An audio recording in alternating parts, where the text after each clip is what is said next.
a gbọ́dọ̀ ní kókó méjì yẹn tí mo sọ yẹn, ẹ̀mí Ọlọ́run, a sì gbọ́dọ̀ ṣetán láti gbọ́ràn sí Ọlọ́run lẹ́nu ká tó lè mọ ìfẹ́ rẹ̀. ẹ ṣé bàbá wa. ó dà torí fún ìrìn àjò wa lọ́dún 2018 yìí bí a ṣe ní ṣàṣedànù tí kò ní di pé gbà tó ọdún bá ń parí tán la máa sọ pé kí ni mo tẹ̀ rí tọ́ka sí nínú ìrìn àjò mi lọ́dún 2018. bẹ́ẹ̀ láì ṣe ìfẹ́ Ọlọ́run àwa náà lè rí èsì Ọlọ́run tó. ṣùgbọ́n nínú àlàyé yín báyìí sà, ẹ sọ fún wa wípé èèyàn gbọ́dọ̀ ní ẹ̀mí mímọ́ tó. dádì, ṣé gbogbo kìrìsìtẹ́nì tó ń bẹ lóde òní ló lẹ́mìí mímọ́? ẹ ṣe rí àwọn tó ń lọ sí ṣọ́ọ̀ṣì ó yàtọ̀ sí àwọn tá à ń pè ní kìrìsìtẹ́nì.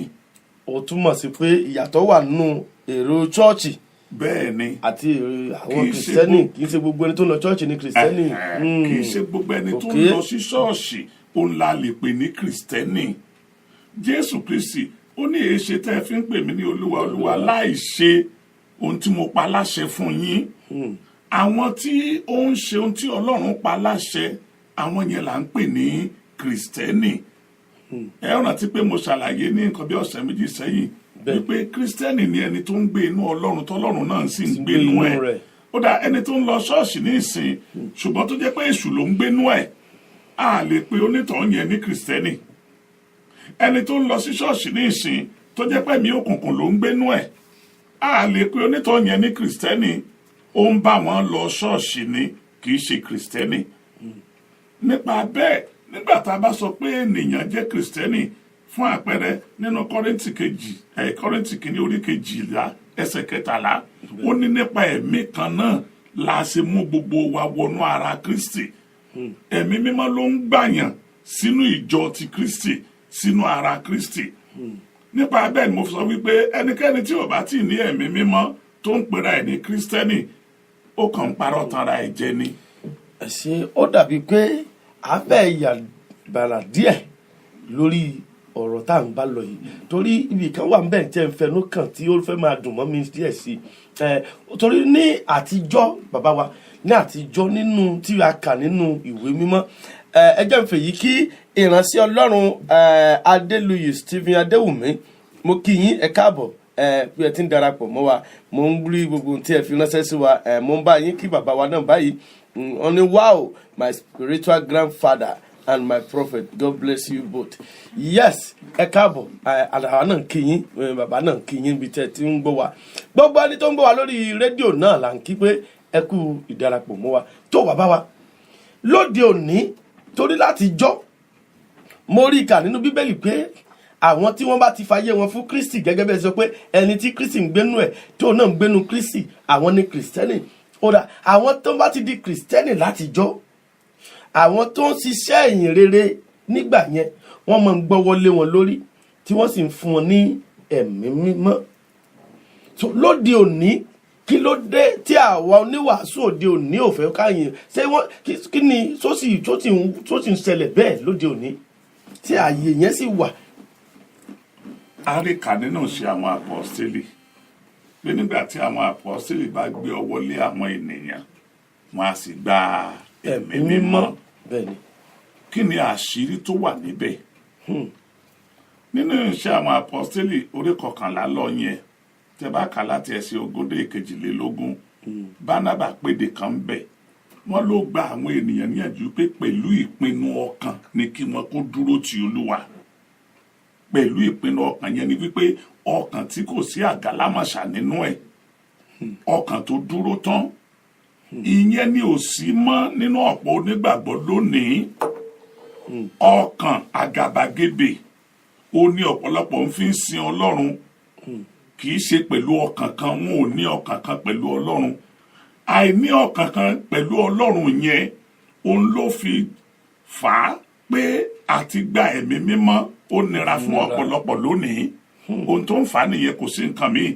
ẹnikẹ́ni tó bá fi ọkàn kan sin Ọlọ́run, Bíbélì jẹ́ kó yé wa, ó ní bí ẹ̀yin tí í ṣe ènìyàn lásán, bẹ́ẹ̀ bá lè fi ohun tí kò dára fún ọmọ yín, ó ní mélòó mélòó ni Ọlọ́run.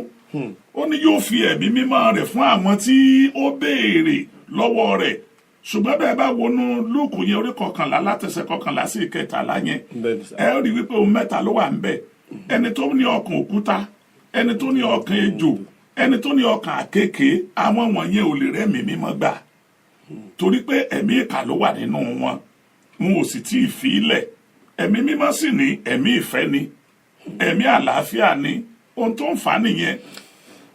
Ẹ ṣé bàbá wa, ó dàbí pé lónìí yìí a máa gbé yín sórí àga tó wọ́n pè ní hot seat, àwọn olóyìnbó ní hot seat. Ẹ ṣé bàbá wa, inú mi máa dùn, inú mi kú dùn pé mọ́mì mi ò ní bínú lé pé irú ọmọ wo ló wá gbé bàbá wa hot seat ni ẹ fẹ́ jókòó lónìí.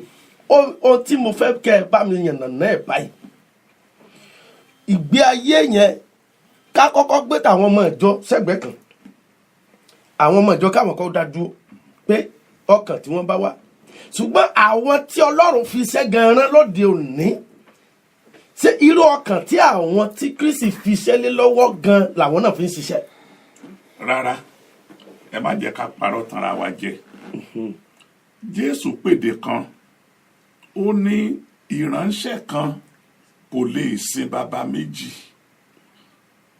kò ṣeé ṣe. Nígbà tó tún máa sọ níbòmíì, ó ní ẹ kò lè sin Ọlọ́run pẹ̀lú mámọ́nì. Matthew chapter 6:24. Ṣé ẹ rí kókó méjì yẹn, ó ní ìyàtọ̀ tó wà ní àárín ọ̀pọ̀lọpọ̀ àwọn ojúlówó ìránṣẹ́ Ọlọ́run àtàwọn tí kìí ṣojúlówó lónìí. Ọ̀pọ̀lọpọ̀ ló jẹ́ wípé ìránṣẹ́ kan wọn ó ń sin bàbá mẹ́ta. Ẹ̀rí ẹnìkan wà ní ìgbà tá a wà ní kékeré, nígbà bá jí láàárọ̀ kùtùkùtù báyìí láago 5, ẹ̀rí àkọ́kọ́ kì í fa lọ. Nígbà bá ṣe yẹn tán, a gbé Kùránì a kà á. Nígbà bá ṣe yẹn tán, a wá gbé Bíbélì, a níbi kan ò bá ṣe nù ìkan àṣà ṣe nù mẹ́tẹ̀ẹ̀ta. Ṣé rí irú àwọn tó bá ní irú ẹ̀mí bẹ́ẹ̀ yẹn, rárá wọn kì í ṣèrànṣẹ́ Ọlọ́run. Rárá wọn kì í ṣèrànṣẹ́ Ọlọ́run. Ẹnikẹ́ni tó bá ti gbé owó sí ọkàn àyà ẹ̀ ju ìjèrè ọkàn lọ, kì í ṣèrànṣẹ́ Ọlọ́run. Ẹnikẹ́ni tó bá ti gbé ipò lé ọkàn àyà rẹ̀ ju ìgbàlà ọkàn lọ, kì í ṣèrànṣẹ́ Ọlọ́run. Àwọn ìránṣẹ́ Ọlọ́run tòótọ́ tí Olúwa pè, ohun tó jẹ wọ́n lógún òun ni ìgbàlà ọkàn. Ẹ ṣé. Mọ́ kí wòlíì Ọlọ́run ẹ̀mí mímọ́ bẹ́ẹ̀ ni orí kórìtà tá a wà gangan náà nìyẹn. Ó ní mo fẹ́ gbé bàbá wa sí orí ìjókòó tó ń pè ní hot seat lónìí, torí wọ́n máa bá wa tú dáadáa. Torí nígbà tí Jésù, ìbéèrè kan ni mo fẹ́ béèrè, torí láti ṣe ìfẹ́ Ọlọ́run ó túmọ̀ sí pé foundation gan ó gbọ́dọ̀ dúró dáadáa. Now ìránṣẹ́ Ọlọ́run kan bàbá mi, òun ló sọ fún un pé ọjà tí ẹ gbé lọ́wọ́ yìí ó ti tó yín tà, ẹ nídà tí ṣiṣẹ́, ẹ nídà tí ṣe nǹkan kan, ọjà yìí lásán ọjà ní à ń tajà ní ẹ̀tọ́. Irú ìránṣẹ́ Ọlọ́run tó ní ọjà làwọn ń tà, ẹ̀sà irú ẹ̀mí wo ló fẹ́ fún àwọn tí wọ́n fẹ́ wá sí abẹ́ iṣẹ́ ìránṣẹ́ rẹ̀? Ṣé àwọn ìyẹn náà lè ṣe ìfẹ́ Ọlọ́run? Tí irú àwọn ìyẹn lè gba ẹ̀mí mímọ́? Ìyẹn ìbéèrè àkọ́kọ́ o. Ìbéèrè kejì sà, gbogbo àwọn ìránṣẹ́ Ọlọ́run tí Jésù rán jáde nígbà yẹn, ó túmọ̀ sí pé ẹ̀mí mímọ́ ń gbénu wọn. Àwọn ọmọlẹ́yìn Kristi tí wọ́n rí tí wọ́n pè wọ́n ní Kristẹni, ó túmọ̀ sí pé ẹ̀mí mímọ́ ń gbénu wọn. Gbogbo àwọn ìránṣẹ́ Ọlọ́run tó ń bẹ lónìí sà, ṣé gbogbo wọn náà ní ẹ̀mí mímọ́ ń gbénu wọn? Yóò dára fún yín. Jésù fún wa ní kọ́kọ́rọ́ kan, ó ní nípa èso wọn lẹ́ ò fi mọ̀. Ẹni tó lẹ́mìí mímọ́ Ọlọ́run, ẹ̀mí mímọ́ ní èso tiẹ̀: ìfẹ́, ayọ̀, sùúrù, ìpamọ́ra, àlàáfíà, ìṣoore, ìkóraẹni ní ìjánu. Ó ní èso tiẹ̀. Bí ènìyàn bá sọ wípé òun lẹ́mìí mímọ́ tí ò so èso ẹ̀mí mímọ́, irọ́ ló pa. Irọ́ ló pa. Èso wọn la ó fi mọ̀ wọn. Èso wọn la ó fi mọ̀ wọ́n, gẹ́gẹ́ bí Bíbélì ti sọ pé nípa èso wọn la ó fi mọ̀ wọ́n, nípa ìwà wọn. So ó túmọ̀ sí pé gẹ́gẹ́ bí n tẹ́ fi ń ṣàlàyé fún wa báyìí ni pé kì í ṣe gbogbo àwọn ìránṣẹ́ Ọlọ́run tó ń bẹ níta lóde òní ni ẹ̀mí mímọ́ ń gbé nínú wọn. Rárá o, rárá o. a túmọ̀ sí pé àwọn kan research ni wọ́n ń ṣe. ṣe rí ẹ má jà tó òpó lọ jìnnà délé olóró wíwo àwọn èèyàn míì gan pàápàá ìsọ̀rọ̀ ẹnu wọn gan pàápàá á jẹ́ kó yé àwọn èèyàn wípé eléyìí ó ń bá wọn jẹ́ ìránṣẹ́ Ọlọ́run ni kì í ṣe ìránṣẹ́ Ọlọ́run. ó ń bá wọn jẹ ni. ó ń bá wọn jẹ ni n tí ó jẹ ló wá sínú iṣẹ́ Olúwa kì í ṣe pé Olúwa pè é rárá. èkejì rèé ṣe rí ọ̀tọ̀ ní ẹ̀bùn èèyàn lè ní ẹ̀bùn ẹ̀rí kó má sì jẹ́ ìyànṣẹ́ Ọlọ́run èèyàn lè ní ẹ̀bùn Bálámù ó lẹ́bùn ṣùgbọ́n kì í ṣe wòlíì Olúwa ó ríran ó tiẹ̀ sọ nípa Jésù pàápàá ṣùgbọ́n kì í ṣe ìránṣẹ́ Ọlọ́run. kí la fi mọ̀ pé kì í ṣe ìránṣẹ́ Ọlọ́run ó ní wípé Ọlọ́run sọ pípé ìfẹ́ rẹ̀ fún ó gbọ́dọ̀ fi àwọn èèyàn wọ̀nyí ré èèyàn mi ni ṣùgbọ́n nígbà tí wọ́n gbé owó wá tí wọ́n gbé ká ó ní Olúwa ó dẹ̀ jẹ́ kó ń tún lọ kó ń lọ ṣe kíní Olúwa ní ọ̀dà so fẹ́ lọ ni máa lọ. àwọn nǹkan wọ̀nyí wà nínú tí a gbọ́dọ̀ fi mọ àwọn tó jẹ́ ìránṣẹ́ Ọlọ́run yàtọ̀ sí àwọn tó jẹ́ wípé ikùn wọn ó ní Bíbélì pè ní Ọlọ́run wọn. ìránṣẹ́ Ọlọ́run tòótọ́ ikùn rẹ̀ kọ́ ní Ọlọ́run rẹ̀. ikùn rẹ̀ kọ́ ní Ọlọ́run rẹ̀. rárá Ọlọ́run ní Ọlọ́run rẹ̀ ntí Ọlọ́run bá ní kó ṣe òun ló máa ṣe. ẹ wo wòlíì kan nínú Bíbélì a pè ní Káyà wọ́n ní àwọn wòlíì tó lọ ṣáájú rẹ̀ o gbogbo wọn ni wọ́n sọ dáadáa sí ọba o àwọn ní rárá ohun tó Ọlọ́run bá fi sóun lẹ́nu lòun máa sọ. nígbà tó sì sọ tán wọ́n ní kàn lọ tì mọ́lé kàn máa fóúnjẹ ìpọ́njú bọ̀ ó ní tó bá jẹ́ pé ọ̀rọ̀ tó ń sọ fún ọ Ọlọ́run ni tó o bá lọ sógun yẹn tó o bá bọ̀ á jẹ́ wípé Ọlọ́run ò sọ̀rọ̀ ọba yìí ò padà bọ̀ kò lè padà bọ̀ torí pé Ọlọ́run ló sọ̀rọ̀ Ọlọ́run ni wọ́n ṣe lákòókò yẹn. bó ṣe rí nìyẹn.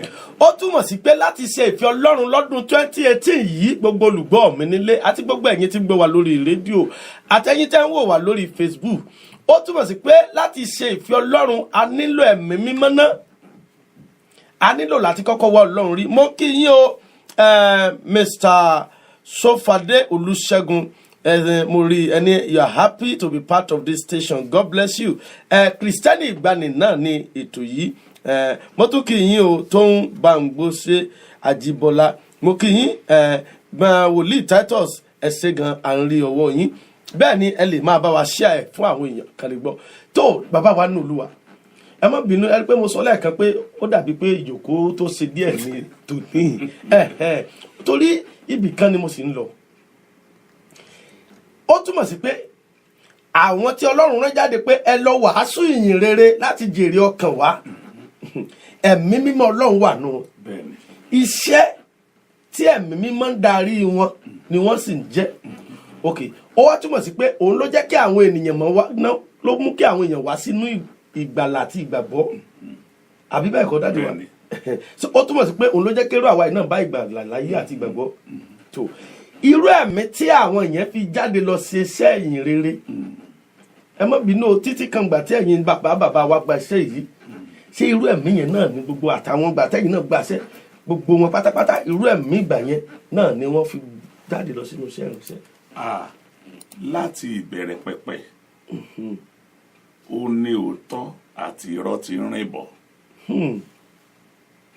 ẹ̀rí tẹ́ ẹ bá wọnú Bíbélì wọ́n ní nígbà tí Jésù Kristi nínú Jòhánù orí 9 wọ́n ní nígbà tí Jésù sọ òkodo ọ̀rọ̀ fún àwọn èèyàn wọ́n ní ọ̀pọ̀ nínú àwọn ọmọ ẹ̀yìn rẹ̀ gan wọn ò bá rìn mọ́ ṣùgbọ́n ó wá kọjú sí àwọn àpọ́stélì pé ẹ̀yin pẹ̀lú ẹ fẹ́ lọ bí wọ́n ní rárá ìwọ ló ní ọ̀rọ̀ ìyè lọ́dọ̀ ọ̀rọ̀ tó ń bá wa sọ̀rọ̀ yìí ẹ̀mí ni ìyè sì ni pẹ̀lú tẹ́ ẹ bá rí ìránṣẹ́ Ọlọ́run tòótọ́ ọ̀rọ̀ Ọlọ́run láti ṣe kò ní nira fún o bó ti wulẹ̀ kí n tí Ọlọ́run ní kó ṣe yẹn bó ti wulẹ̀ kí ó jẹ́ n tó le tó yóò ṣe torí pé dídùn inú rẹ̀ Jésù Olúwa wa ó ní oúnjẹ mi ni láti ṣe iṣẹ́ tí bàbá fi rán mi kí n sì parí ẹ̀ bẹ́ẹ̀ náà ni ìránṣẹ́ Ọlọ́run tòótọ́ ó tán n tó ń wáyé wá ṣe nìyẹn ìránṣẹ́ ọlọ́run tòótọ́ ohun tó ọlọ́run bá ní kó ṣe yẹn yálà ó rọrùn ni o